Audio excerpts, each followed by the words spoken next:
Hey everyone, it's the Real Ones Canes podcast. He is Cam Underwood, managing editor of State of the U. Follow Cam at Underwood Sports. I'm Brian the Beast London.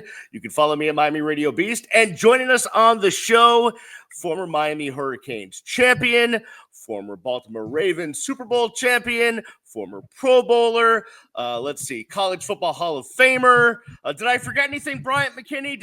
Any other accolades I need to put in there? I go into the Ring of Honor in October against Stanford. All right, here we go. Going into the Ring of Honor. Can't forget that.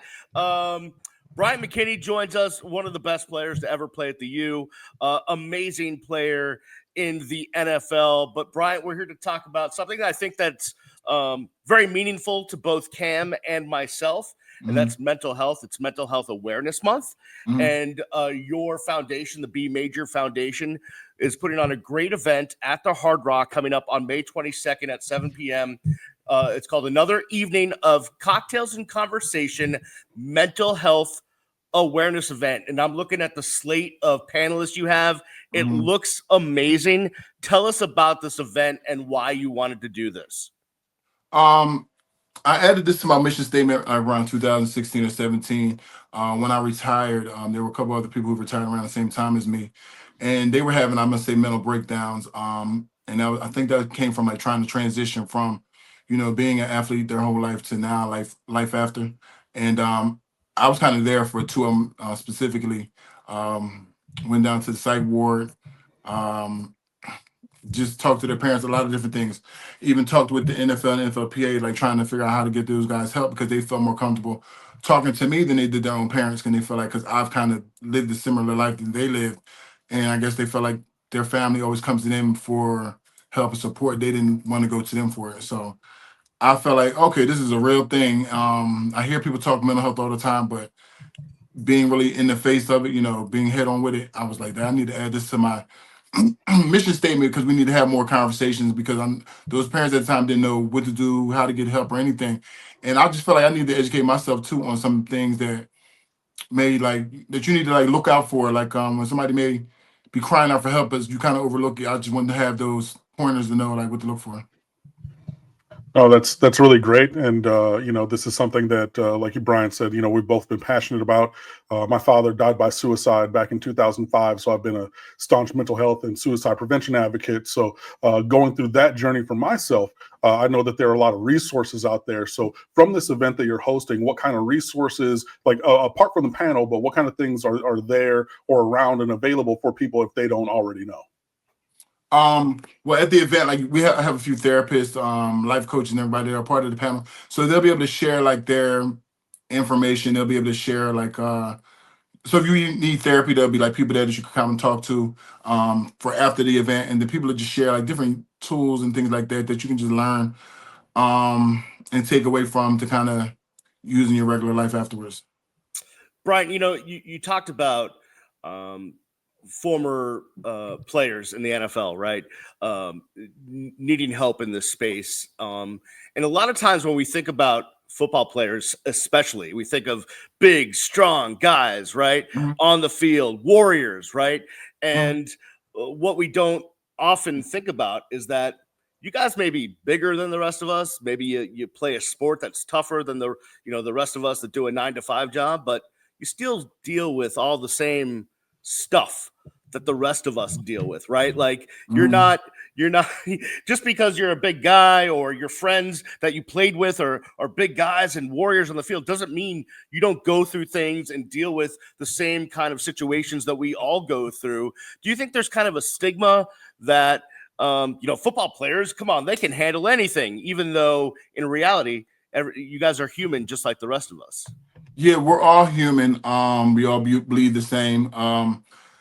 So it's not about your profession to make you feel like you should be able to handle things more. Some people can. Some people are mentally strong and can get through things, but not everybody's built the same. That's why we're all separate individuals. I think that is kind of a stigma that people feel like, oh, well, and I feel like people feel like because you get paid a certain amount of money that you're supposed to be that's supposed to Right. make things better. That has nothing to do with it because you still have a lot more things that come at you a lot. You're more of a target, and then you're under a magnifying glass. So a lot of things that personally would happen to a lot of people wouldn't make big news, with your average person. So that makes it even more stressful when you're in those positions. And just people have to learn how to kind of manage those stressors and learn. Sometimes you have to figure out somebody that you feel comfortable talking to kind of get off your chest instead of holding it in and letting it build up, and then it's like a soda can, you're just shaking it until it explodes. No, that's very interesting and everything. Yeah, we do all have our individual battles, but so tell us. I know that you're hosting this event and everything, and like this is why we're here talking. So walk us through the event. Like, what should people expect? We know that obviously they can go and sign up to join, but like, how is the day going to, or the evening going to go? What should they expect to like see and go through as they're helping and supporting? So basically, you'll see like there'll be a video of like the things that I've done in the community to kind of show people where like their donations things go to. It has to go towards putting together the event for one, and then two is how I give back to the community as far as a back to school drive, something called Operation Turkey, where I give back 2,000 meals to the community on Thanksgiving Day, and as a toy drive as well for Christmas. So that you'll see a video showing those things that I do in the community. But pretty much the run of the show is like there'll be like the doors open at 7:30. There'll be like the panelists will come in. There'll be food available. The food and drinks will be available as open bar, basically. Just tip your bartenders. Um, so you'll be able to socialize and chat with everybody. Then at about 8 o'clock, I come in, I welcome, the guests, and you get the panel situated. I don't know if you guys are aware, but I'm a part of something called the NFL Players Choir. We were on America's Got Talent, different things like that. So some of those guys coming down to support, and they're going to sing a song or two at the event. And then we'll have like Isabella. She is my host for the evening, so she'll kind of introduce the panel and everyone else. I'll come out and I'll thank everybody and greet everybody as well, and then we'll go through like a lot of like a fireside type of chat with the panel.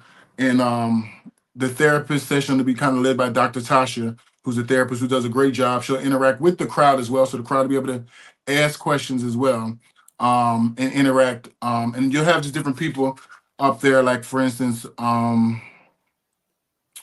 Sean T, who does like Insanity and those workout things. He's from New Jersey, like I am, and our parents grew up together. He's on my panel. You have a light emotional health coach, Dr. Godfrey. You have a psychotherapist, Dr. Tasha Alexander. You have a certified grief and trauma coach, Sarita Talbert. You'll have Dr. Tasha, who is a clinical therapist. You'll have Sabrina Greenlee, who is the mother of DeAndre Hopkins. She had a situation where she was blinded, and she'll be able to tell her story and how she was able to overcome and get through things. You have Tommy Harris, former NFL player, who also is on the panel, and he'll get to share his different stories and how he dealt with his mental health. Rapper Silk the Shocker. You'll have hip hop rapper Trina, and you'll have actress Lisa Ray as well. All on the panel, and they all have been through different things. They'll be able to open up and share their story. And I think having those people on there and allowing them to be candid and just very real, kind of inspires other people. Because I've noticed that in the past, being able to hear those people talk and share their story, it makes other people kind of open up a little more and kind of share. And then people always feel like they're by themselves, they're alone when they're going through a dark time. But being in a room when you're hearing other people discuss what they went through and how they got through it, it kind of inspires other people to kind of share their story, and it makes you feel good while you're there and actually when you're leaving. The event is another evening of cocktails and conversation, mental health awareness event. It's May 22nd, 7 p.m. Dare nightclub at the Seminole Hard Rock Hotel and Casino in Hollywood. For more information, you can follow at B Major Foundation on the socials. You can go to Bryant's website, bryantmckinney.com. You can also email them at teambmajor78@gmail.com. And I'll throw the flyer on the end of this video so people who are watching on YouTube can scan the QR code and get all the information so they can sign up for the event, because I think it's going to be a great event. Brian, what does it mean to you that all of these panelists decided to give their time to come out and support this event and be there for you and for everyone? I really appreciate everyone. Kind of let you know I have a good relationship with those individuals who are able to donate their time, but they know it's for a good cause. They know it's a message that needs to get out there. I feel like for them as well, it'll be a form of therapy session for them as too. So I feel like it's a mutual beneficial situation, but really appreciate everyone's time and commitment to helping me spread this conversation and raise money in the process. No, that's great. So you've talked about this event and everything, and also mentioned the pillars of your foundation and giving back to the community and everything. So walk people through that just really quickly. So if they're unable to support this event, what are the other things that the Be Major Foundation does and gives back into the community that they might be able to plug into? So I believe this year, August 2nd is our tour. No, it's our back to school drive that we do. Back to school drive consists of a lot of things. We have food there, so it's like an event. There's food, there's face painting. This is a lot of things going on at this event. But we give it back a bunch of school supplies, book bags, like anything you possibly could need for school is pretty much given back at the back to school drive. But we also try to make, fun out of it too. Have a DJ out there. We normally partner, with a radio station and have a DJ out there and make it a fun day for the kids. There's always food provided, things like that. So just give it back to the community, especially for those who are in need and don't have the funding to get all these school supplies for their children. We provide it. Brian, ever since I've known you, and I go back to when you first got on campus at the University of Miami, and now we're all old. But but ever since then, in talking to you, even in those days, like you could tell that you had a heart, that you cared about more than just football, that you were a loving person that cared about other people. And I had this feeling that, throughout your journey and throughout your career and after your career, that giving back was going to be part of what you did. Right. So talk about that being in your DNA, wanting to give back, wanting to just, be able to help other people. Because from my standpoint is, I know that me growing up, I was an expensive kid. My shoe size went with my age till I was 18. So each year I was growing out of everything. I was raised in a single parent home. So my mom was working 2 jobs just to raise me. I'm eating up everything. So, I understand people need assistance. You know what I mean? So for me, knowing I wish there was somebody who could have stepped in to help my mom like how I'm doing. I want to do that and be that for somebody else. I also at one point was doing something called Operation Prime, where I was taking care of proms. I would find out who the kid was who was doing well in school, very helpful in the community, but just the parents just didn't have the funding to really get them to prom, and I by would the come way, in. as a father of a high school kid, do you know how much it's costing to go to prom these days? Just It's right now, the prom is starting like ridiculous. the Met Gala. Yeah, it's like $250 for a ticket. Yeah, it's become expensive. I want to get back into it because the prom kind of stopped during COVID, so that's Right. kind of when I stopped. But then at the same time, when I was going to get back into it, I also started getting into doing the mental health awareness panel, and they're around the same time. Like Right. prom is around now, and so is the panel. So Yeah. I felt like it was my first time doing the panel, so I kind of focused more on this. Yeah. But now I'm getting to a point where it can start running itself, and I can get back into doing Operation Prom. But yeah, so doing those things in the community is like you see where it's going because I posted, I do a lot of things. Operation Turkey, you can see it on my website as well. The Operation Turkey is giving back 2,000 meals, whether it's to seniors, whether it's the homeless, just different people in general on Thanksgiving Day. And then also we have very nice toy drive that we're able to give back a lot of toys to different families who want to have a great Christmas, for the holiday. So those are like 3 to 4 events that I do. And then I host an event for a guy named Jerry, and that's been 12 years now, for his foundation. We do it for cystic fibrosis. And we have a charity kickball event. Oh wow. It's always normally like in March. Right. And I've been hosting that for 12 years now and helped them raise a lot of money for the past 12 years for a young girl named Delaney, who's now about 14, but at the time when we first started, she was about 2. So that's been going on for quite a while too. So those are the things I pretty much do. Wow, I mean, a lot of great things. So obviously, at the end of the video, be sure that you connect with the QR code that'll be there. We're going to put that up and all of those things. But just want to transition to the University of Miami really quickly while we still have you. Obviously, I'm an alum wearing the things, and actually you wouldn't remember me, but I was very, very good friends with Matt Carter way back in the day and everything. So we actually had lunch, you and I and a bunch of football players one time. So tell me, what is your favorite memory or game or anything from being a player at the University of Miami? My favorite game would be the game in 2000 when we beat Florida State for the first time in like 5 years or however long. That was probably my favorite game. It was super hot. I remember. Yeah, it was. I felt like my low back or something was cramping. I had to get stretched on the sideline. A super intense, hot, close game. And it was like went down to like history, one of those wide right games as well.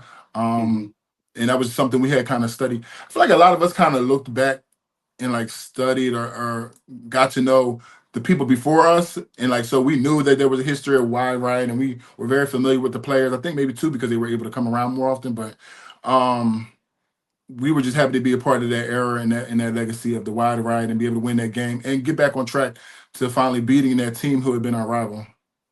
Bryant, I know you've been down in the U a couple times. I'm sure you've met Mario Cristobal and who you knew anyways, and but also Alex Mirabal, the offensive line coach. Just if you were talking to young offensive linemen, why would you tell them, hey, go to the University of Miami? They'll turn you into a pretty good player. I mean, that's all I know is to go to University of Miami, and I just know it's a family too. So I know that you can definitely use your resources. I went to the alumni dinner about 2 or 3 weeks ago, and I met the gentleman Markel Bell, and we exchanged information. So it's like you have my information now, so there's no excuse. So if you ever need to call me or you need any help with anything or my opinion on something, just reach out to me. So it's like I feel like going to University of Miami, guys are always put themselves out there and remind people that we're family. So if you have any issues with anything and you need to discuss or talk anything football related or even not outside of football, give me a call. I'll give you my best opinion and help you, navigate through things. Brian, you're always just amazing to talk to. If you ever have anything you want to promote, anything you want to discuss, you're always welcome on the show. Oh, by the way, if you're doing the choir thing, Cam, that's his degree. He taught choir for years. He's a professional choir. Yeah. So if you need a little help, I went to the School of Music. I was a music ed major. I taught down here in South Florida at Deerfield when Denard was there at Miramar High School for 11 or 12 years and everything. So yeah, I did that. It was it was funny when you said, because I didn't know that about you. I really learned that as you said. I'm like, oh my God, that was I won't be singing with the guys because I'm doing everything else, but some guys are coming down to support, and they're gonna do a couple songs. But I'm a part of the players choir. All right. Well, Cam, you listen. If you have any tips, offline, you can get up with Brian and those guys and let them know how to get it done. Okay. Well, I'm sure they do a great job, but hey, definitely. Yeah. Brian, thank you so much for your time. Again, if you ever want to come back and promote anything, we're always here for you. We wish you the best of luck with this event. Again, it's another evening of cocktails and conversation, mental health awareness event. It's at the Seminole Hard Rock Hotel and Casino over here in Hollywood, May 22nd. Get there. And it's inside their nightclub, and you have to be 21 and older to enter. Okay, there you go. That's important. Yeah, I figured with the open bar, someone's got to be 21, right? And if you want more information, go to BryantMcKinnie.com. Follow the socials at B Major Foundation or email teambmajor78@gmail.com. Brian, thank you so much for joining us, my man. Oh, no problem. Thank you for having me. All right, I appreciate you. We'll see you next time right here on the Real Ones Canes podcast.